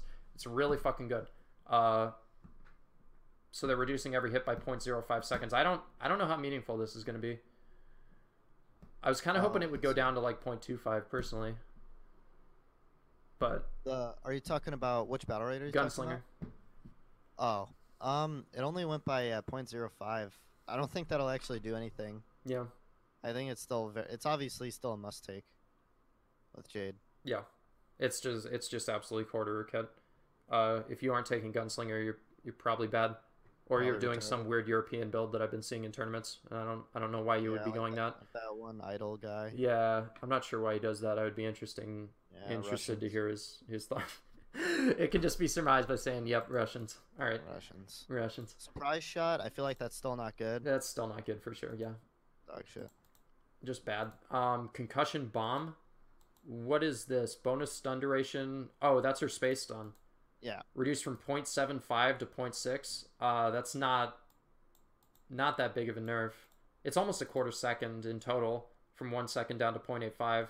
I think they should have just taken it down to 0.75 personally. But what are your thoughts? So now total it's the total stun duration of it is 0.85 now instead of 1 second. Mm-hmm. ITF makes a good point. He says it's big because you can't connect an E after a space stun now. Oh, you can't anymore? That's huge then. Oh shit. That actually is. That's insane. That's really big for like the Jade Shifu matchup or the Jade Rook matchup. Damn, I didn't think of that. Yeah. I didn't think that this is why you need the one tricks in chat to tell you what's up with their character. Yeah. That's interesting then. That is big. Yeah, that's very big because that was like her bread and butter combo that you just do every time, and now you can't connect it. These guns make their own tunes. All right, what's this other one? This I have a feeling, yeah, Farewell Present is that one where you drop a fucking snare off of your Q. So that's garbage. Nobody cares about that. Increase from 8 to 12 fading snare duration. Increase from 1 second to 1.5 seconds. I still don't think this is good, right? No, it's not good. You just don't have any room for it in her kit. Jade's build is so well optimized at this point, with like so few alterations that you can make. I don't know why you'd ever take this. Delight initial healing. So this is her heal on E with the spell block. Initial healing reduced from 8 to 6. That seems fine. Spell block interrupt healing increased from 8 to 10. So what they want is for you to be using it more actively to interrupt and get that heal. They don't want you to get as much. That's free actually heal. a really good change. Yep. You get less value from just spamming it, and you get more value from actually silencing someone. Yep. And in the end, it's the same amount of healing, right? Because they decrease by 2 and then increase 2. Yeah. Assuming you get both the hits, it's the same amount of healing, but that's still a good change. You just got to get better. Yeah. Magic Bullet now also increases disabling shot range by 10%. I believe this is the Pierce, right? Yep. That's interesting. So piercing E with 10% more range. I think you'll have to test that to see if it's actually useful. I don't know if 10% is enough to be game changing or not. Yeah. This Battlerite was already kind of niche and good in some scenarios, though. We definitely saw some people taking it. Yeah, I really like how you can get the extra heal off of it with the Pierce. Yeah. That's really cool. But then you would have to replace Desperado, and Desperado's really good. Yeah. That's just the main story of Jade here, is that her Battlerite alignment seems so strong already that I just feel like there's no real room for too much experimentation with a lot of other stuff, especially these niche ones like Farewell Present. So I'm a little upset that some of her base numbers didn't get nerfed at all. I don't know how I feel about some of that. I don't think these nerfs are big enough. I don't think they're that meaningful in general, but I guess we'll have to see. Yeah, the biggest nerf she definitely got is the whole can't connect E with your space stun anymore. Yeah, I agree. But yeah, I don't think they're huge nerfs. Like, that's literally the only nerf she got in my eyes. Like, anything else,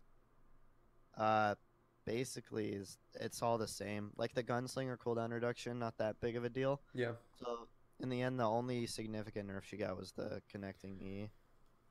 I really wanted to see some shit done with like the way her stealth worked, or something with the range of her M1s, because classically, like, the reason that Jade was shut out a little bit is that she struggled against ranged in general, but her M1s go so far now after that buff a couple of patches ago that she has real dominance at like decent range as well now, which I think is kind of a problem, but I don't know. She's also just really good right now because of the comps that are getting run. I think Jade Xander is incredibly stable, as you guys have proven, winning fucking tournaments with it. So yeah, Jade Xander's insane. And I think it's going to continue to be insane. So short of it is I don't think she was nerfed enough here, but I think it's a decent start. The biggest one, as Blim said, can't connect D off of space. Thank you for My lovely co-caster in the flesh for bringing that to our attention in chat. Older. I've heard these are big changes. Yeah, they definitely look. I'll defer to you mostly. I don't have a lot of experience with this hero, but Rejuvenating Sands, M2, so your healing reduced from 14 to 12. Now applies Rejuvenate, heals 6 health after a 3.5 second delay. How do you feel about this? So I feel like he heals more. There's no doubt about that. He does heal more, even though it got reduced by 2. The 6 health over a 3.5 second delay, and then his Renew Battlerite getting reworked, which heals additional 15% of the damage taken by its target during its duration, which heals up to a maximum of 6 bonus health. So if you're healing someone while they're getting bursted, that's 12 health after a 3.5 second delay, and then 12 on top of that. So it's like 24 altogether in 3.5 seconds if you're healing someone. So it could be pretty good. And then he Rewind got buffed a little bit, 6 to 8%, which I don't know if that's gonna be like crazy or not. Do people even? I don't play older a lot, but do people even take that right now? I don't think so. I don't think there's any room for it in the kit, right? I don't know. I think the recreate Battlerite's pretty nice now. Whenever you would pass someone in space, you would give them a shield. Yeah. But now it also gives you 16 health shield. That's pretty dope, I think. A lot of people have been wanting that on older for a while, so that's pretty good. Passage of Time removed. Which one is that? I'll check. Loadouts, Battlerites. Passage of Time. Shifting Sands deals 4 damage and inflicts Fading Snare. That's removed, really. So this was like Older's only tech against a lot of melee heroes, and that's gone now. Oh wow, they did. That's a space Battlerite. Yeah, that's the space. That was snare. A really good Battlerite. Mm-hmm. Damn. That's a big change. Yeah, that's interesting. Sandstorm, the Chad Older Battlerite, the smack the enemy team in the face. Bonus damage reduced from 8 to 6 and now inflicts Fading Snare. Chad Older has been nerfed. You don't play Chad Older for a Fading Snare, Stunlock. You play Chad Older to deal like a 22 damage M1 after you space into the enemy team. You're crazy. This doesn't matter. Time Walker cooldown reduction increased from 2 seconds to 3 seconds. So that's hit your Q, get a slight reduction on your space, correct? No. Yes. Yes, it is. Yeah, I believe so. Do you think that's any good now? Reduces by 3 seconds. Let me see what it is now. The ability as is 8 seconds, so a 5-second Q cooldown that definitely could be good. Your uptime on your Q would be pretty nice. No, that's it reduces the cooldown of his space, not his Q. Oh, it does? Yeah, Shifting Sands is his space. Oh yeah. So you would have a 7-second cooldown on space. I suppose that's good, and then if you get the 8% cooldown reduction, it might be like. See, I don't think that Battlerite's that good, because it wouldn't reduce the cooldown by that much at all. Well, it's just funny, because we lived in a world where Q used to just straight up reset your space. Yeah. And this just seems like a sad, disappointing, cucked version of it. Mm-hmm. I don't know how to feel about that. That Battlerite might still not be taking a whole lot. Drain shield duration increased from 3 seconds to 3.5 seconds. So some people already took this Battlerite. I know Hythar in particular liked this Battlerite a lot against Esmo, because you could Q his M1s and then have a pretty beefy shield to just sit around and deal with him after your Q goes down. So I think this is already good, and increasing that shield duration by half a second. It's a fairly sizable shield, especially if you're playing against like an ammo-based M1 hero, who could easily, I think, give you like a 24 damage shield that would last 3.5 seconds. It could be okay, still in niche mashups. I think it's a little bit of a buff. Not a super relevant one, though. The new Battlerite, each enemy hit by quicksand grants 1 rejuvenating sands charge. That's the one that I really liked, because it basically just gives them more healing charges. Yeah. So every time you hit some quicksand, what ability is that? Is that his M1? Enemy hit by quicksand grants 1 rejuvenating sand charge. Is that? Oh, it's your E. It's his E. Okay. Yeah. So if you hit someone with your E, then you get a charge of your M2, and that would be interesting if it worked with the E recast. If you could get 2 charges. I think it, or does the E recast still count as the same ability, or is it a different ability that you recast? You know what I mean? All it says is a lesser quicksand. It might apply, it might not. Interactions in this game are weird. If it does apply, that is interesting. Yeah. Give you a lot of healing. Mm-hmm. Okay, so in general, I mean, losing Passage of Time is big. Mm-hmm. His healing kind of getting nerfed, kind of getting buffed. A little bit of this, a little bit of that. I don't really know what to think about it. Older's a strange hero. Yeah, I don't think any of these. I don't think like there's buffs and nerfs here, but none of it is significant enough to make him worse or better. Yeah. So I feel like he's just gonna stay in the same exact spot. I think you're probably right.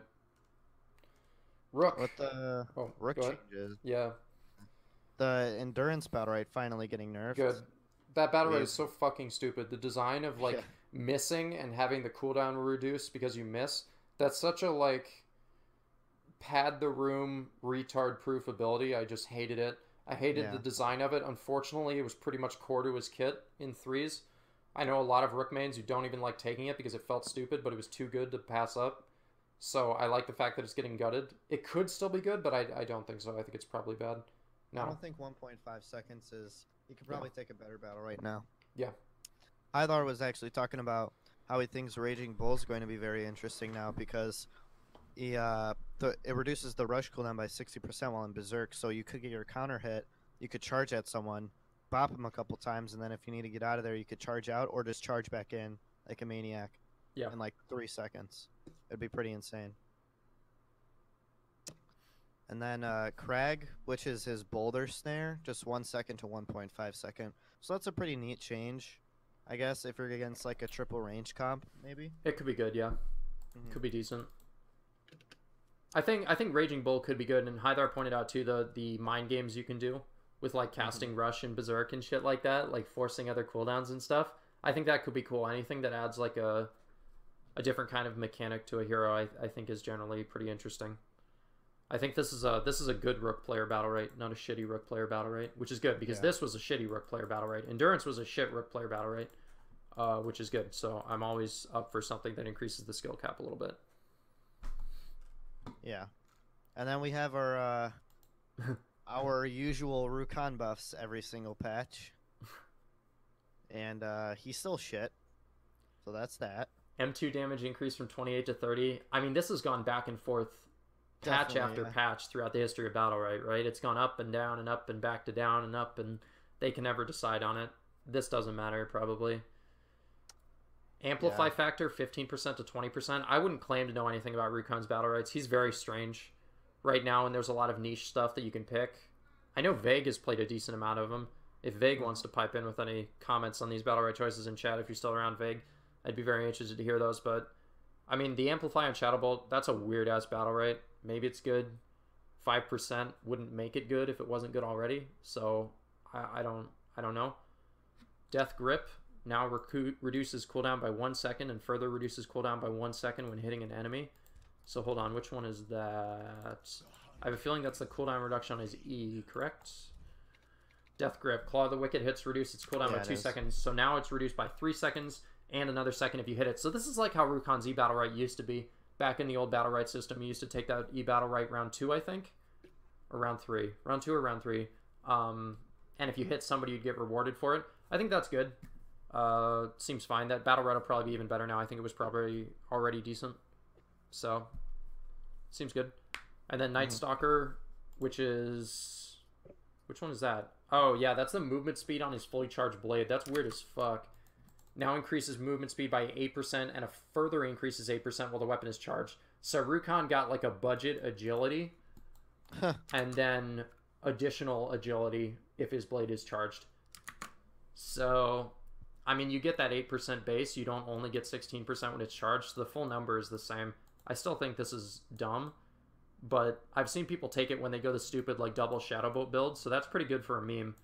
So yeah, it is the meme build. In the meme build market of Rukon builds, it's fucking awesome. We heavily profited. Exactly. Sell now. The market is profitable. It's high for meme Rukon builds.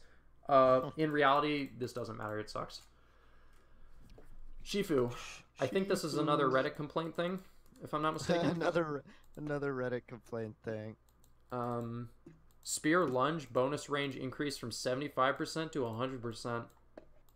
That's gonna be really weird because like he takes that Battlerite as is, because like he already has other good Battlerites, but his space Battlerite did get nerfed by 0.5 seconds, which is the one that allows him to basically like not be touched ever. Yeah.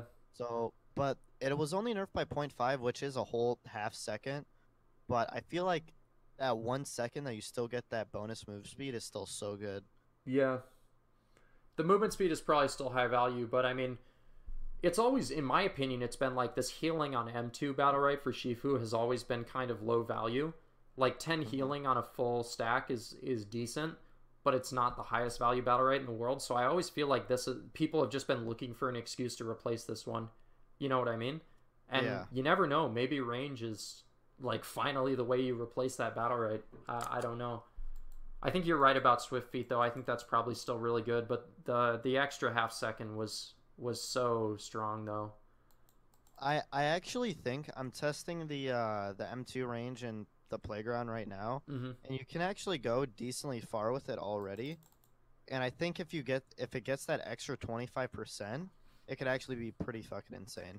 Yeah. You could replace like you said, the M2 heal with the extra range impale, and I think it could definitely be good. Give back snare on M2 Jurgen? Oh no, I don't want to live in that world. You kidding me? Whew. No, thank you. I see your point though.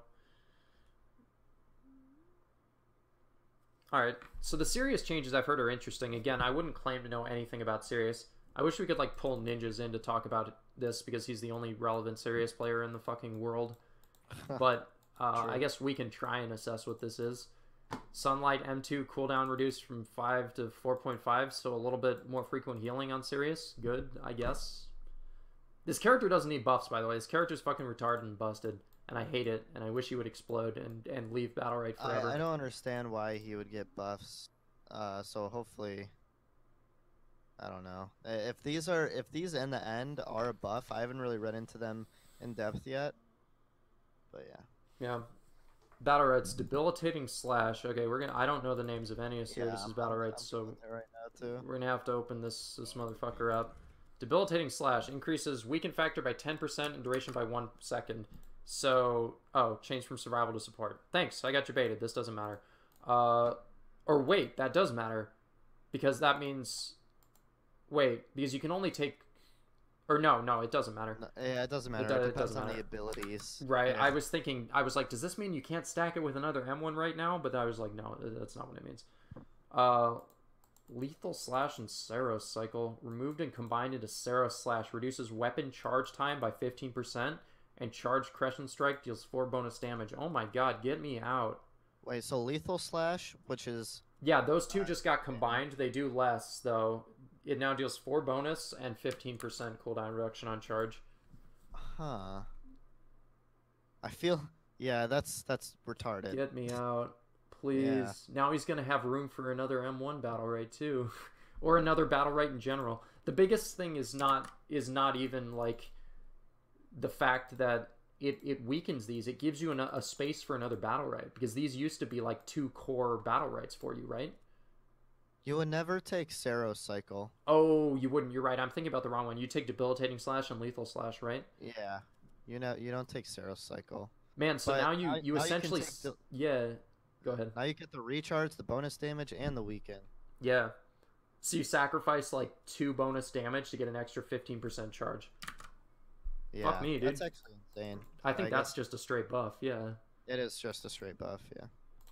Sunbath, okay, that doesn't matter. Radiance, self-heal increase from 6 to 8. Which one is Radiance? Whenever you get your counter hit, heals you for 6 health when another... Oh, actually, yeah, whenever you get your counter hit and you land on someone and heal them, it'll, Yeah, 1 sec, Crook. Alright. It's time for suppers for Bloom or something like that. I think it's a pretty big buff, Jurgen. I don't know. You get a lot extra from that. It is a buff, though, Jurgen. I don't see any way that this isn't a buff. You sacrifice 2 damage for cooldown reduction like that. You didn't take the 30% anyways, though. That's the thing. The most important part is you didn't take that one anyways. So the fact that you kind of get a version of it for free now is sick. I guess the only way we'll be able to notice if it's really good or not is... If Ninjas wins the next rival tournament, yeah. We'll know the serious buffs are ridiculous. Just in-game, we'll be able to tell. Oh, crap. It is funny how we think of this as like the only way this is relevant is fucking Ninjas because everybody else sucks shit at this hero. Yeah, no one else can play serious. Yeah. Or even tries. Cosmic Reach. Bonus damage increase from 4 to 6. think that's his space range Battlerite, which Yeah, still probably blows. pretty ass. Yeah, not good after this. Illumination, healing received factor increased from 20 to 40. This is a never take Battlerite, I think, still. Countering an attack with Sunrise illuminates nearby allies, increasing damage output and healing received. I've never seen anybody take this Battlerite. I can't imagine it's good. Either the healing increased by 40% if illuminates. Nah, I don't think that'll be good. It depends. Maybe that 40% more healing could be okay. Yeah. And 20% damage output. You don't take Sirius to heal. You know? Yeah. No, that's what they're trying to do to him. Yeah. Oh, did we talk about his M2 cooldown being reduced from 5 to 4.5? Yeah. Yeah. Then what's the next? Lunatic. The recast Lunar Strike can no longer reapply Petrify to an enemy that is already under the effect of a Lunar Strike. That's good. Double Petrify nerfs are good. That ability's retarded. Yeah, finally. That ability is really retarded. It's still going to be crazy good because you can use it on 2 different people then. Yeah. Still insanely good against Lucy. Yeah, for sure. You still can't do anything about it. His good matchups will still be good. You'll just have to think a little bit more about how you use this. You won't just be able to mash the E key like a monkey. Yeah. So that's probably fine. They were lunar charges. Oh, that's his R Battlerite. I'm interested in this one. Oh, okay. Reworked into Moonlight. Hitting a target with Lunar Strike restores 1 sunlight charge and empowers your next sunlight, causing 1 additional beam to heal the ally nearest the area for 12 health. Okay. So that's actually a nerf. Is it? Yeah, because his Lunar Strike is the thing that recharges his weapon by so much. And okay. They're taking that away from more healing, so they're nerfing his burst a little bit. Okay, that's good, probably. Or they're not nerfing his burst, they're just nerfing the frequency of his burst, which is fine.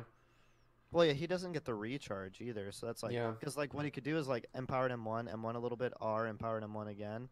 And if his R hits 2 people, that's a 50% recharge instead of 25 because you're hitting 2 people. Then you can just M1 right away. Yeah. Or if you're against like a Blossom or a Pest, then you get your M1 charge. So definitely nerfing his damage a little bit. So that's Moonstone, so it got reworked. Now it increases Petrify duration by 0.5 seconds and reduces cooldown of Lunar Strike by 1 second. This is bad, I think. This is not useful at all. Yeah, I don't think so either. You either want to use the Petrify to force an iframe, or if they get hit by the Petrify, it's all about how you set up off of that. Having it increased by 0.5 seconds doesn't do anything for you.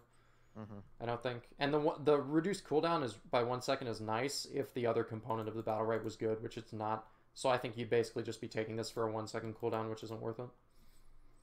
So the serious Battlerites probably remain about the same, except they give you an extra 15% frequency of your charged M1 for some reason. Because they thought he needed that. Yeah. The damage nerfs means you don't get a round off on orb, so you deal 58. That could be big. I think, yeah, you are right about that. Little things like this, those numbers nerfs can impact, so that could be big. Oh, Lunar Charge isn't the R right. It is the R right. No, it's not. No, it's that's, an E right. that's E. Oh, no, that's E. E hits charge your weapon by 15%. So what is this one? No. Lunar Charges is if you hit your E, it recharges the weapon by 25%. Okay, so Lunar Charge, this is like the older right that gives you healing charges when you land as E. If you land your E with Sirius, you get sunlight charges and it empowers your next sunlight. So if you petrify somebody, you get like a big burst of healing. That's kind of interesting, but I don't think that's good. Oh, never mind. Sirius is still busted. Celestial Cycle is dumb. You mean Ninjas? Ninjas is still busted. Well, I guess they're keeping his damage, but also buffing his healing. That doesn't make any sense to me why he would need that. Yeah. But, okay. Okay. Taya. Battlerites. Cold Wind. Fading Snare duration increased from 0.3 to 0.4. So I don't know any of Taya Battlerite names either. Cold Wind. Okay, so that's the snare on M1 when you're in haste. 0.1 seconds. I mean, it's short already. A 0.1 second buff will be noticeable. Will it be good? I don't know. What does Averse take? Does Averse take this Battlerite? I don't think so. No, he doesn't. He's never really taken the M1 Battlerites.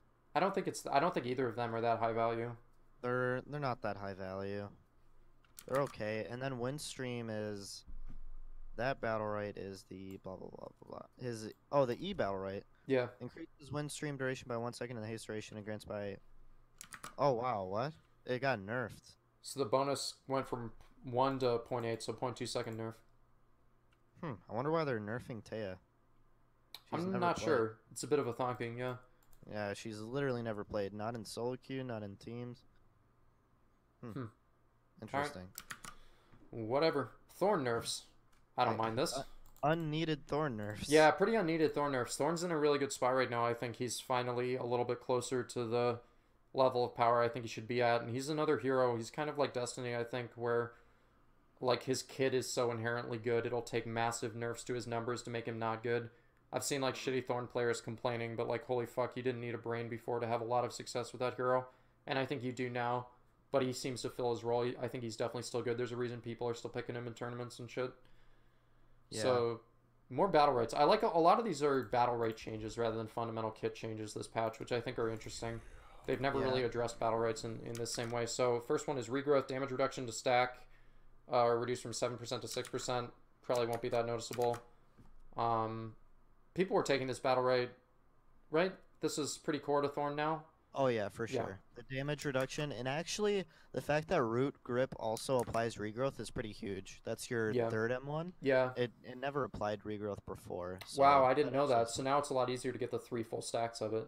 Yeah, even though it is reduced by 1%, it might in the end be better because sometimes you wouldn't even get the third stack. Yeah, I think you're right. I could see that being kind of a buff in disguise, yeah. Neurotoxin duration reduced from 2 seconds to 1.5. What's neurotoxin? Oh, this one. Neurotoxin is his M2 damage reduction, or the weaken. And that's sizable. 0.5, that is pretty sizable, yeah. The 0.5 nerf on it's pretty huge, especially since like the longer you have thorns on people is like that's like your protection right there. As long as you have thorns on people, that's getting reduced, so well, because this is like the way you play Thorn, right? Is you take this battle rate with the R battle rate, and you fucking go into the middle of the enemy team and you R yourself, and you apply an AoE weaken and shit like that, which is pretty dope. So them nerfing that by 0.5 seconds is pretty big. But I just hate weakens in general, especially weakens that last a really long time. So I don't mind this because it sucks ass. Exactly. Yeah. Sinister Sap cooldown reduction increase from 1 second to 1.5. What is that? Oh, that's the E battle, right? Entangle deals 8 damage over its duration, reduces cooldown of entangling roots by 1 second. This battle right seemed like sleeper good to me, always. That ability is so strong, especially in 3s. Having like a cooldown reduction on it seems kind of sick. I like the AoE route too. I think that's pretty sick too. It's kind of promising, especially since people don't know how to play around it right now because it was never taken. I think you can catch people off surprise with that shit. Obviously, it won't matter against really good people, but I think there could be potential there where you could AoE CC people. Oh, by the way, for the dude in chat who asked, I mean, you can watch the VOD on my channel after we're all done here. You can watch it all the way through and skip at your leisure. But yeah, I mean, these Thorn changes, I think the only one is really Neurotoxin that's meaningful. I think you're right about the regrowth one kind of being a buff. And then finally, we get one line of text about Xander this patch. The most useless Xander nerf they could have came up with. All right, best Xander in the world. Lay it on me. What are your thoughts on this change? So, what this does is that when you put your portal down and you go through it, there's a 1 second duration where another person can't go through it. Now they're increasing it to 1.2 seconds.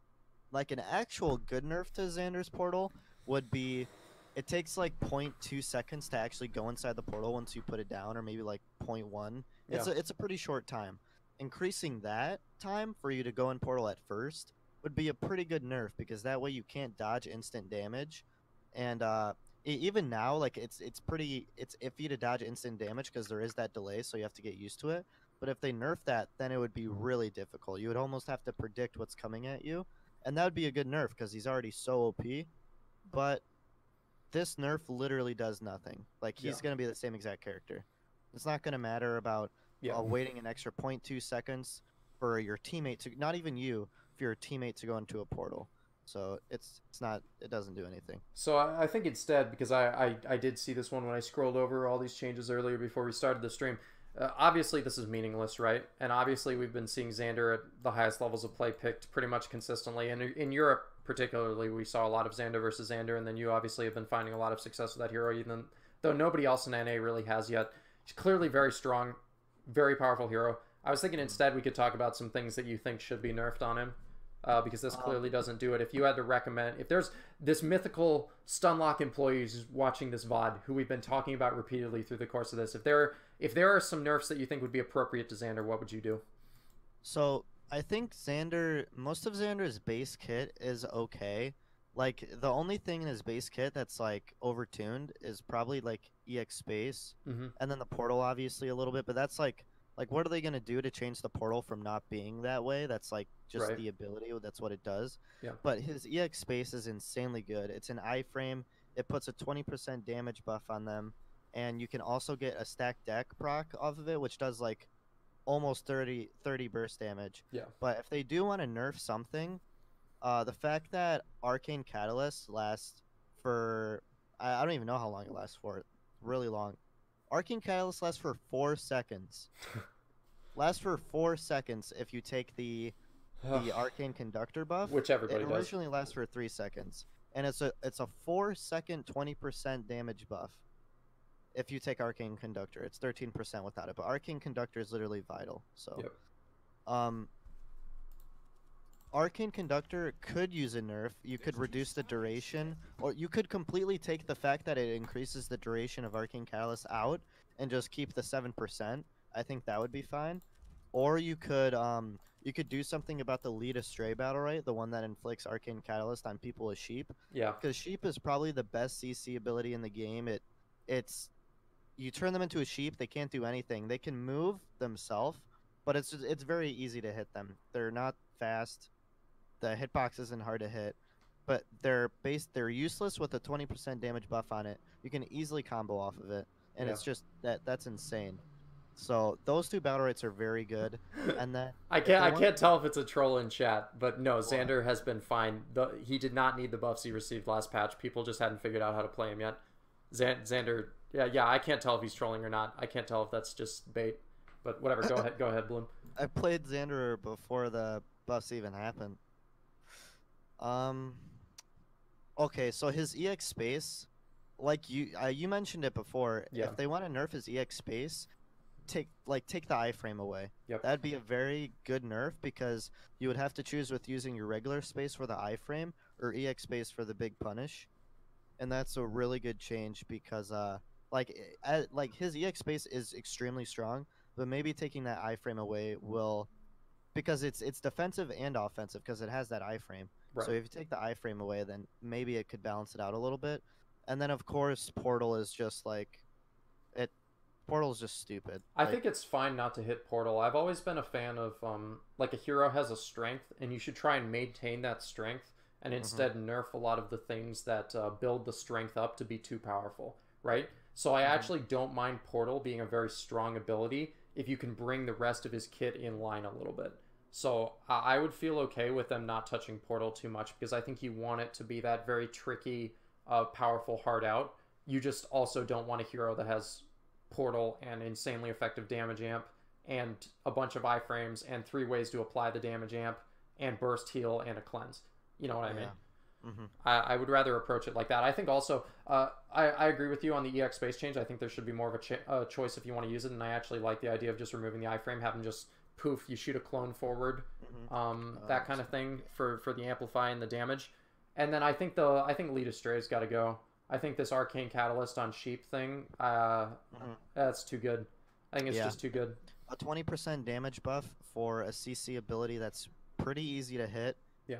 And it puts so much scare into the opponents, because like if you don't iframe that, then there is potential that you just like die. Yeah. It's insane.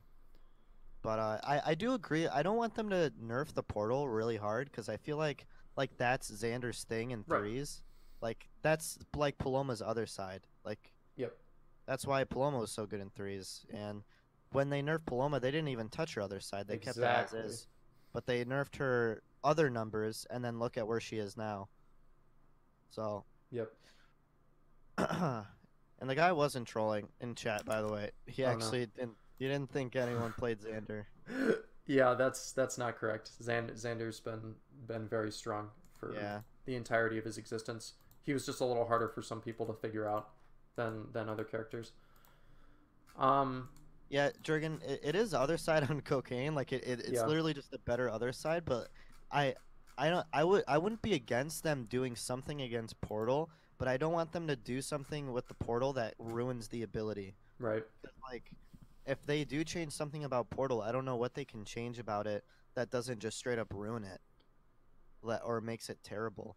Yeah. Like, I don't know what they could do. Yeah. I would just be more interested in before they would even think about touching Portal, just touch EX Space and touch that Arcane Catalyst on cheap. So will this patch save Battlerite? Man, who knows? You can't predict the course of this game to save your fucking parents' life. Can't happen. So that's actually interesting. So we'll close this out, I guess. We talked a little bit about the Xander nerfs that you think would be reasonable because clearly the hero needs some touch-ups. Is there anything you feel like is just missing from this patch that you expected to be here? Not really. Like, I honestly, they came out with more than I expected in the first place, so yeah, I guess that's pretty good. So yeah, I'm pretty satisfied with the patch. I think it's pretty good. Yeah, I agree. Buff Lucy. Buff Lucy. I think the Jade nerfs were a little bit underwhelming for me. And I think also I kind of expected to see something with Alicia again because that hero is clearly still not seeing play. But I think they've sort of realized that it's not going to be all about pure numbers at this point because her last buff to her numbers was absolutely ridiculous. They're really tuned up now and they're still not good. So I think at this point they're probably just reconsidering other ways of fundamentally changing her because she just hasn't been good for a really, really long time. Forever. She's never been good. How do you feel about like not trying to address the balance level of some of the like more solo QE supports in threes? Because obviously what we're really trying to get to here is balancing around threes, right? It's the competitive format. It's the format everybody really cares about. Balance in solo queue is nice, but it shouldn't really be the chief goal here. If they want to balance a mode, they should be balancing around threes.